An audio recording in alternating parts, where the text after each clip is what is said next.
성공하는 투자자와 실패하는 투자자의 차이점. 성공하는 투자자는 다른 사람들의 탐욕과 공포를 손안에 가지고 놀 정도로 이성적이다. 스스로 분석과 판단에 자신감을 가지고 시장의 힘에 대해 맹목적인 감정이 아닌 계산적인 합리성으로 반응한다. 예를 들면 성공적인 투자자들은 거품이 낀 시장에서 조심하고 반대로 공포에 빠진 시장에서 확고한 신념을 가진다. 실제로 시장과 그 안에서 가격 변동성을 보는 관점이 최종적인 투자의 성패를 가르는 핵심이다. 그러니까 성공을 하려면 비쌀 때 매도치고 쌀 때 사는 거에 익숙해져야 돼요.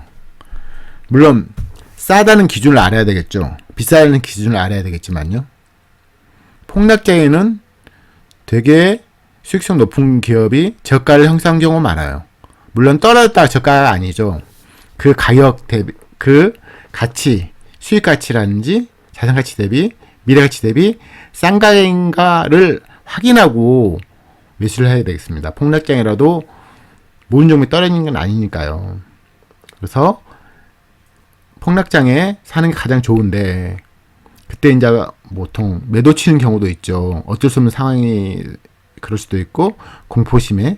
근데 그때는 오히려 가치 투자라든지 성공한 투자자들은 매수에 집중하고 폭등장 모든 사람이 환희에 차있을 때 너무 비싸다고 판단이 들면 분할 매도로 대응하면 그게 바로 가치 투자고 그게 성공하는 투자로 가는 지름길이라고 생각이 합니다. 이 문장들도 대단히 중요하고 저희 공포장 하락장에 이런 마인드를 쌓아야 되거든요. 그냥 읽도록 하겠습니다. 최초 매수 이후에 주가가 하락한다면 대부분 투자자들은 자연스럽게 걱정을 하기 시작한다. 이들은 미스터 마켓이 자기보다 많이 알거나 최초 가치평가가 실수가 있었다고 걱정한다. 공포에 빠져 잘못된 타이밍에 매도하기 쉽다. 그러나 실제로 증권을 매수했을 때 바겐세일 가격이었다면 합리적인 행동은 더 좋은 바겐세일 기회를 이용해 추가로 매수하는 것이다. 첫 매수 가격이 되게 중요하고요. 그래서 추가 하락 시에 만약에 좀 비싸게 매수했다면 추가 하락 시에 보통 매수 못하거든요. 자기 비싸게 매수했다는 그런 마인드가 있기 때문에. 그렇지만 애초에 싸다고 싸게 매수한다는 생각이 있을 경우에 이게 그런 가격 수준이 충분히 싸다고 인식하고 들어갈 경우에는 보통 이제 저는 신저가 매매를 좋아하는데 그럴 경우에는 만약에 주가가 추가 하락했을 때 추가 매수하잖아요. 근데 대부분 경우에는 버핏도 매수한 이후에 50% 이상 더 하락한다고 하잖아요. 하락하는 경우가 많았다고 하잖아요. 그래서 저 같은 경우는 보통 기본적으로 신저가 매매를 하고요. 그런데 몇 년 신저가면 좋겠고요. 그 PBR, 펄을 당연히 보고 주차트 상으로도 엄청 싸게 샀는데 그런데도 더 떨어질 수 있어요. 공포장은 특히 폭락장은 그때 추가 매수를 하는 거죠. 다 물렸는데 그래서 자산 가치를 잘 평가한다는 전제 하에 신저가 저가에 매수했다는 전제 하에 추가로 하락하면 더 매수하는 거예요. 근데 보통 그런 경험을 가진 사람들 보통 나중에 그때 매수했으면 수익률이 엄청났구나 이런 걸 알게 되거든요. 결국 경험을 통해서 이걸 알게 될 부분이긴 한데 아무튼 마켓셀 가격이라고 생각하면서 샀을 경우에는 가장 좋은 행동은 주가 하락할 때 더 추가 매수하는 거예요. 이건 경험을 통해서 알 수 있는 부분이고요. 물론 이제 여기 좋은 말이긴 하죠. 근데 이제 이건 경험론에 의해서 하면 그렇지만 경험론이 싼다 해도 그때 공포감이 없는 거 아니에요. 공포감이 극도로 되죠. 그리고 일정 기간은 엄청나게 괴로운 시간을 보낼 거예요. 근데 그것은 주식투자한 사람이라면 당연히 겪어야 할 상황이니까 당연시 하면 됩니다. 그 다음에 루이스 로렌스타인은 우리에게 투자의 실제 성공과 주식시장에서 성공의 거울을 혼돈하지 말라 경고했다. 이게 무슨 말이냐면요. 주가가 올라갔던 사실이 해당 기업이 잘하고 있다는 것을 보장하지 않을 뿐 아니라 그렇죠. 기초 자산 가치가 증가했다는 사실을 담보하지도 않는다. 같은 맥락으로 주가 하락이 사업 악화나 가치 감소를 반드시 방해하는 것도 아니다. 주가가 올란다고 해서 기업 가치가 올라간 게 아니에요. 그러니까 그렇게 주가 막 올라가니까 내가 모르지만 기업 가치가 증가할 거다 이런 마인드로 하면 안 되고요. 주가 문제는 거래자는 문제예요. 그래서 장기적으로는 기업 가치가 증가하면 주가 올라가는 게 맞지만 단기적으로는 중기적으로는 기업 현실과 무관하게 일부 사람이 수급을 올릴 수 있는 거니까 그걸 착각하면 안 되고요. 또 같은 맥락으로 주가 하락이 제가 좋은 평가를 했어요. 어떤 종목을. 근데 주가 막 하락해요. 공포장이 그러거든요. 일부 사람이 던지는 물량을 못 받으면 주가가 하락하는 거거든요. 근데 그래서 기업 가치가 하락하나요? 아니죠. 기업 가치 평가는 3개월에 한 번씩 하잖아요. 그래서 자기가 제대로 된 평가를 했다면 주가 하락하잖아요. 그러면 기업 가치와 주가, 시총과 갭이 더 커지는 좋은 매수 기회일 뿐이거든요. 이건 저희가 논하는 거고 실질적으로 매매하는 건 다른 문제인데 매매함으로써 아무튼 그 기간 주가가 하락하고 다시 올라가는 그 이제 뭐 작게는 몇 개월 수도 있고 뭐 1년 수도 있잖아요.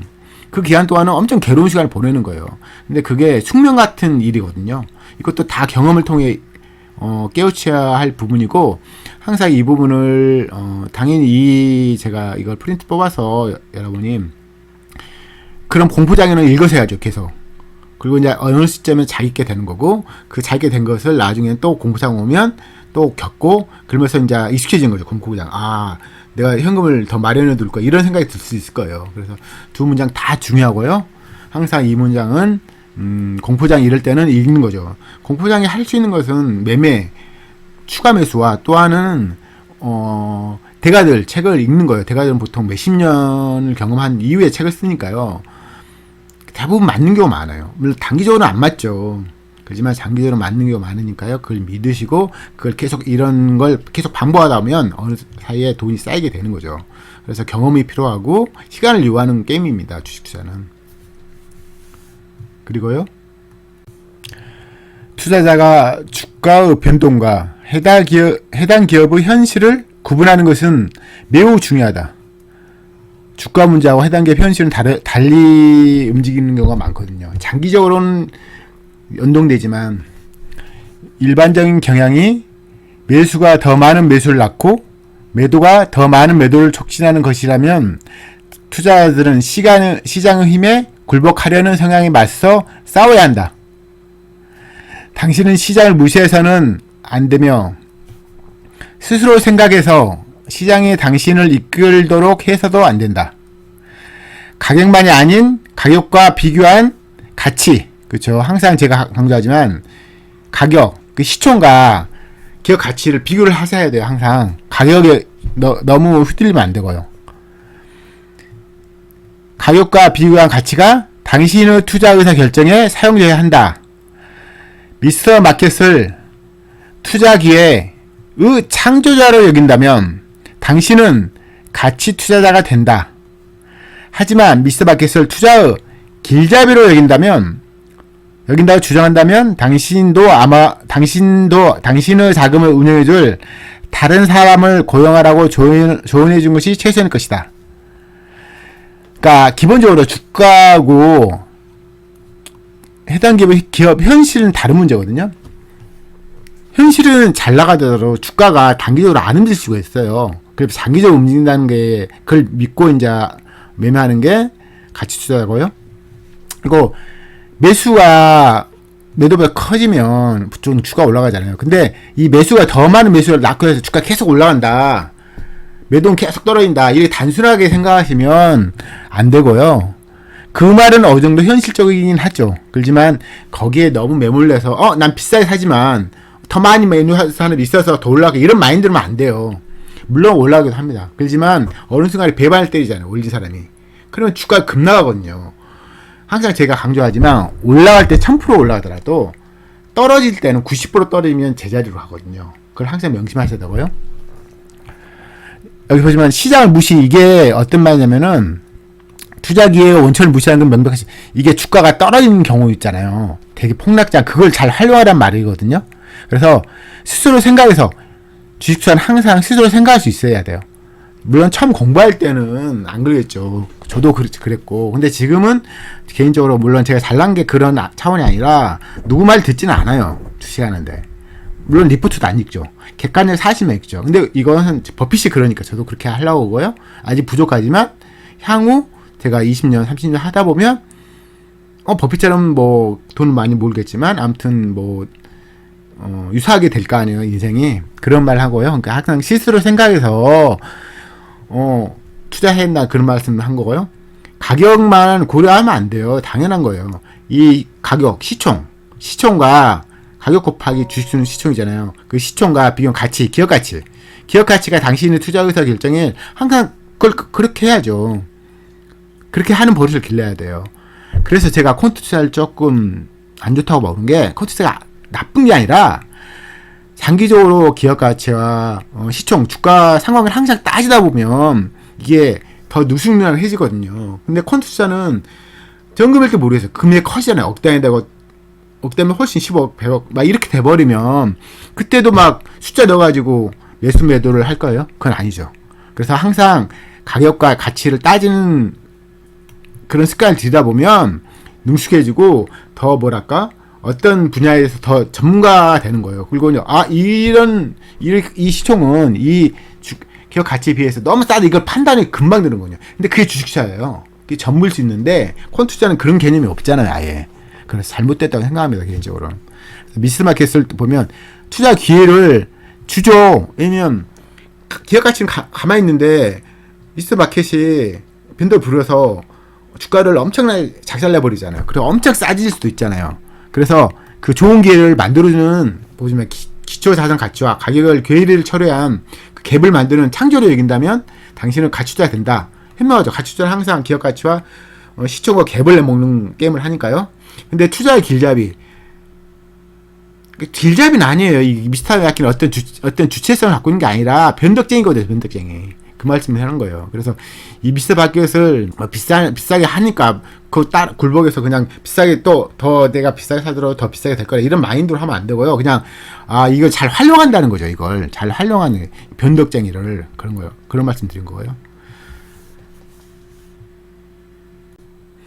증권 가격은 두 가지 기본적 이유에 따라 오르내린다. 사업의 현실을 반영하거나 수요와 공급의 단기적 차이를 반영하는 것이다. 현실은 다양한 방식으로 변할 수 있고, 본질적으로 어떤 것은 기업에 좌우되고 어떤 것은 거시경제에 의해 좌우된다. 코카콜라 사업이 확대되거나 전망이 밝아지고 주가가 비대에 올라간다면 이 같은 상승은 단순하게 기업 가치의 증가가 반영된 것이다. 기업 가치 증가가 아니면 주가가 올라가잖아요. 그건 당연한 거예요. 장기적으로 볼 때.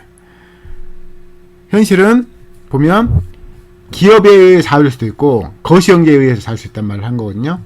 앞에 거는 기업이 사업이 확대되고 정말 밝아지니까 주가가 올라간 거예요. 또 거시경제, 허리케인이 수십억 달러의 재해 손실을 일으켜 에트나 보험의 주가 폭락하면 시가총액의 하락분은 수용된 손실과 같을 것이다. 그렇죠? 재해 손실 나면 보험회사가 당연히 이익이 적어질 거 아니에요. 그래서 당연히 시가총액 하락분이 수용된 손실과 같지는 않겠지만 비슷하다는 그 말씀을 드린 거고요. 또 펀드 아메리카 컴퍼니의 주가가 기대하지 않았던 핵심 자회사의 매각 발표로 폭등한다면 가격 상승은 기초자산 가치 급격하고 완전한 실현을 반영한 것이다. 그렇죠? 핵심 자회사를 매각하면 돈이 들어오잖아요. 그러니까 자산 가치가 증가할 거잖아요. 그렇죠? 그래서 주가 상승하는 거죠. 왜냐면 실질적으로 우리나라에서 그런 경우 많은데 자회사 가치가 제대로 평가 안 돼요. 재무상으로는. 그래서 보통 오너 의제에서 진짜 천억의 가치가 있는데 500억으로 그 자회사를 계속 갖고 있는 경우가 많거든요. 그러면 500억짜리라고 생각되는 자회사가 있었는데 장부상으로 팔 때 1000억이 돼요. 그럼 생각보다 500이 더 추가되잖아요. 그래서 기초자산 가치가 상승한다 그 말을 한 거예요. 그래서 이런 현실은 당연히 여기 보시면 사업 현실이 바뀐 거잖아요. 그렇죠? 그래서 당연히 증권 가격이 올라온다는 말을 한 거예요. 그래서 이걸 구분할 필요가 있어요. 사업 현실이란 건지 사업이 회사가 자체가 노력을 해서 물론 이제 그 단기적으로는 수요 공급에 의한 거죠. 그리고 장기적으로는 그런다는 거고요. 사업 현실이 어떤가 되게 중요한 말 하신 거고요. 또 이 현실은 기업에 의해 잘 됐어요. 기업이 노력해서. 근데 거시경제에 의해서 안 좋을 수 있죠. 경제가 갑자기 안 좋아진다 이러면 어떤 잘 벌던 기업도 갑자기 못 벌 이러잖아요. 그렇죠? 그럴 수 있죠. 근데 어떤 기업도 오히려 더 잘 벌고. 그래서 이제 경기 변동은 그런 기업이 많죠. 근데 이제 장기적으로 볼 때 경기 변동 기업은 돈 벌다 안 벌다 하니까 그게 큰 수익이 오히려 안 나요. 물론 매매 차원에서 보면 다른 문제죠. 그렇지만 기본적으로 이제 버핏 같은 것도 꾸준히 잘 버는 기업을 사서 홀리하는 작전을 쓰는 이유가 이 잘 벌다 못 벌다 하는 기업 같은 경우는 잘 벌 때 주가가 올라요. 근데 못 벌 때는 자산 가치가 상승하더라도 주가가 정말 폭락하거든요. 그래서 그런 이야기 나중에 얘기할 일이 있을 텐데요. 이자율 하락, 이것은 이제 회사가 노력하는 부분이 아니잖아요. 이자율 하락은 이제 거시경제 지금도 이제 2020년도 8월, 9월 뭐 지금 6월부터 7월, 8월, 뭐 9월 그경이 지금 금리 상승 때문에 지금 주가 기업 가치와 별개로 주가가 많이 폭락하잖아요. 그건 거시경제 문제잖아요. 그런 이야기를 하는 거예요. 이 증권 가격을 이해를 하니까. 이자율 하락 같은 거시경제의 수준의 변화는 기업 법인세율의 하락이나 기대는 경제 성장률 상승으로 가져와 각각이 증권 가격의 상승을 초래한다. 지금 오히려 이자 2020년도 지금 중반은 이자율이 증가하니까 빌린 이자율 말이죠.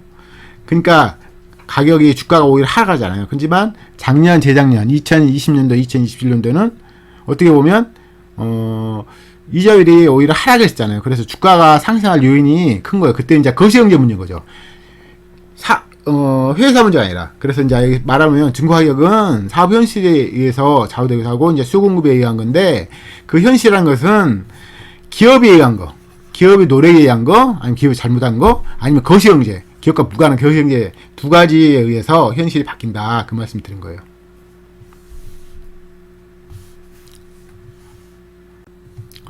증권 가격은 때때로 현실의 명백한 변화가 아닌 현실에 의해서 변할 수 있고요. 현실이라는 것은 기업의 변화 아니면 거시경제 변화 그걸 둘 다 말하는 거고요. 그러니까 그거와 무관하게 투자자 인식에 따라서도 변동한다. 예를 들면 회사나 산업 펀더멘털의 변화가 없음에도 1991년 초기 몇 달간은 많은 바이오 기업의 주식이 두세 배의 가격이 치솟았다. 그쵸? 회사는 안 변했어요. 근데 이제 바이오 주식이 엄청 날라갔잖아요. 저희 나라도 마찬가지고요. 그 말씀을 한 거고요. 인식. 근데 인식도 만들어진 인식일 수도 있는 건데요. 가격 상승에 대한 단 하나의 설명은 투자자들이 갑자기 매수하기 전과 똑같은 것에 대해서 더 많은 가격을 지불하기 시작했다는 점입니다. 그러니까 회사는 똑같아요. 갑자기 변하지 않아요. 회사는 그러지 않아요. 바이오 기업조차도. 그렇지만 똑같은 것에 대해서 갑자기 가격을 더 지불한 거 말고는 없어요. 물론 이 원인이 된 이유, 이 투자 인식이 변화된 이유를 선동하는 사람들 있죠. 선동하는 사람. 이 회사는 지금 안 벌지만 나를 많이 볼 거다. 이런. 그래서 증권 가격은 실제로 현실의 기업의 현실이란지 거시경제의 변화에 의해서 바뀌기도 하지만 투자자 인식, 여기 이제 좀 곱상한 말을 쓴 건데 실질적으로 약간 사기와 거의 뭐 실제로는 법적으로는 하지 않겠지만 인식을 좋게 만든 거예요. 똑같은 대상에 대해서 그렇게 함으로써 주가를 좌우하는 그런 분들이 있죠. 그러니까 이걸 아는 게 중요하죠. 알아야지 속지 않고 이럴 수 있으니까 그 이야기를 한 겁니다. 그래서 저희 나라도 바이오 회사가 2021년 전까지는 엄청나게 올라갔죠. 근데 최근에 2020년도부터 엄청나게 폭락을 하잖아요. 2021년도 폭락하고. 근데 이 폭락이 근데 애초에 올라간 게 말이 안 되는 거, 기업 현실이라든지, 거시경제에 의해서 돈을 잘 보고 이런 문제가 아니라 회사는 똑같은데, 그냥 인식의 변화가 있었던 거죠. 그래서 주가가 너무 올라갔으니까 현실은 다 똑같았는데, 그래서 현실대로 주가가 다시 떨어지는 상황이 벌어지는 거죠. 그렇지만 여기 설명은 증권 가격은 현실도 위에서 주가가 움직이긴 하지만 투자자 인식의 변화에 있어서 움직인다, 그런 말씀 드린 거고요. 또한 단기적으로는 공급과 수요만으로 시장 가격이 형성된다. 그쵸. 장기적으로 기업 가치 증가에 의해서 주가가 상승한다는 거지, 단기적으로는 실적이 좋든 안 좋든 그걸 종잡을 수 없어요. 물론 이제 그걸 활용해서 주가 올리는 행위를 하지만 기본적으로 저희는 가치 투자하고 투자하는 거잖아요. 그래서 단기적으로는 실적이 잘 나왔어요. 근데 주가가 올라간 게 정상이죠. 일반적으로는. 그렇지만 안 올라가시고 오히려 더 떨어진 것도 많아요. 그래서 제가 이제 자주 드는 사례는 보통 제가 이제 경험한 사례를 들 수밖에 없으니까, 메가스도 뭐 5분 연씩 매출과 영업이익이 엄청 폭발했거든요. 몇 년 전에. 근데 주가는 계속 떨어졌어요. 그러니까 단기적으로 공급과 수요만으로 시간 가격이 결정되는 거죠. 기업 가치는 좋아도 주가는 떨어질 수도 있고, 기업 가치가 안 좋아도 주가가 올라갈 수 있어요. 되게 웃기죠? 그걸 이해하라는 거예요. 그래서 단기적으로는 공급과 수요만으로 시장 가격이 결정되지 기업 가치 무관하게 결정될 수 있다, 이런 말씀 드린 거고요. 매도자는 많은데 매수가 적다면 가격이 떨어질 것이고, 그쵸. 단기적으로는 수요 공급이 원칙이 되게 충실히 따르는 거죠. 때때로 함정 수준 이하까지 내려갈 것이다. 그쵸. 폭락장에는 실적 좋아도 주가 막 떨어지잖아요. 물론 이제 그게 이제 매도자가 많은 거죠. 매수자는 적은데. 그래서 공급과 수요 불균형은 절세를 위한 연말 매도나 이익이 실망스러운 수준일 때, 혹은 불길한 룸에 휩싸인 주식에 대한 기관 투자자 매도 주문이 쏟아질 경우 발생할 수 있다. 대부분의 매일매일의 시장 가격 변동은 펀더멘트의 전개로부터가 아니라 수요와 공급과 수요 차이로부터 발생한다. 되게 중요한 말이죠. 여기도 진짜 되게 너무 중요한 게 너무 많은데, 단기적으로는 공급과 수요에 의해서 주가 움직임을 인식을 하시는 게 중요해요. 알아야지 뭐든지 할 거 아니에요. 그리고 매도가 많으면 매수가 적잖아요. 그럼 주가 떨어져요. 가격은 무조건 떨어져요. 그렇지만 장기적으로 저희는 보고 하는 거죠. 주식 투자는 항상 장기적으로 보는 거잖아요. 그래서 뭐 매도자 많으면 합리적 수준 이하까지 떨어질 수 있어요. 그래서 공급과 수요 불균형은 절세를 위한 연말 매도. 절세를 위해서 이제 적어야 되니까 주식수가. 그래서 매도 치는 거죠. 그리고 이익이 실망스러운 수준일 때도 떨어지겠죠? 또는 불길한 룸에 휩싸인 주식에 대해서 기관 투자자들 매도 쳐버리거든요. 왜냐면 기관 투자자들은 기본적으로 회사를 위해서 일하잖아요.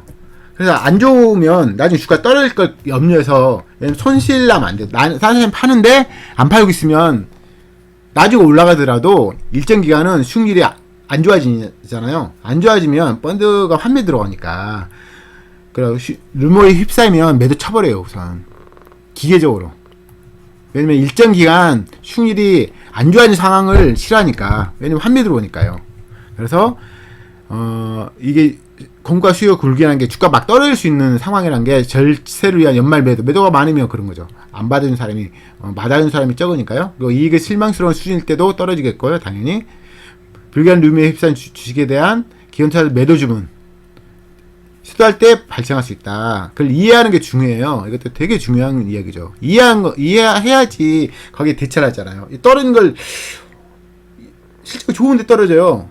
그럴 수 있다는 거죠. 그걸 말씀드린 거고요.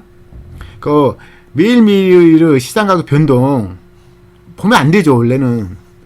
그래서 펀더멘트 무관하게 공급과 수요 차이로부터 발생한다는 걸 이해하는 게 중요하죠. 되게 중요한 문제죠. 되게 중요해요. 그리고요, 투자자들은 종종 증권 가격이 변동한 이유를 모를 것이다. 기초자산 가치의 변화를 알지 못하거나 완전히 무시하기 때문이다. 그러니까 공부를 안 하면, 상당히 많은 경우는 주가 떨어진 이유를 대부분 알 수 있어요. 이런 공부를 통해서라든지, 아니면 기업 가치가 아무튼 손실도 나고 이러잖아요. 적자도 대량 절수 나고. 그러면 기업 자산 가치가 엄청나게 꺾이잖아요. 그러면 당연히 중국가격이 떨어지는 게 예상이 되거든요. 근데 대부분 사람들은 자산가치를 잘 안 봐요. 복잡하기도 하고 굳이 그럴 필요가 있나 이런 생각 많이 하거든요. 그래서 무시하든지 알지 못한 이러면 몰라요. 왜 중국가격이 떨어지는지를 올라가는지를 공부를 하란 말을 하는 거고요. 단계는 투자자 인식, 이 현실 그 자체만큼 중국가격 결정에 중요한 역할을 할 수 있을 것이다. 단계는 투자 인식에 의해서 기업 현실이 있고 투자 인식이 있고 두 가지에서 중국가격이 변한다 했잖아요.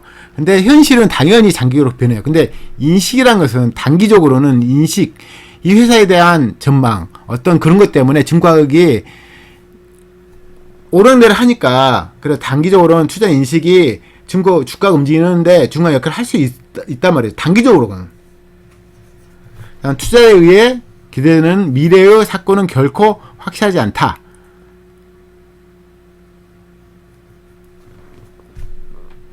이 확실하지 않은 그런 사실로 의해서 주가가 좌우른다 이런 생각을 하거든요, 사람들이. 근데 결국 장기적으로 볼 때는 이 투자 인식이 문제 아니에요. 인식은 단기적으로 주가를 좌우하지만 장기적으로 기업 현실을 반영하는 게 주식판이거든요. 그 이야기를 한 거고요. 따라서 이미 오늘의 증권 가격에 반영될 수도 있다.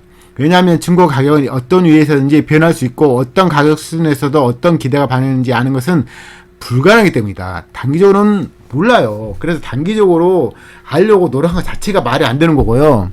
단기적으로 금리도 단기적으로 좌우되죠. 근데 장기적으로 금리 상승 기간에도 잘 버는 게 엄청 잘 버거든요.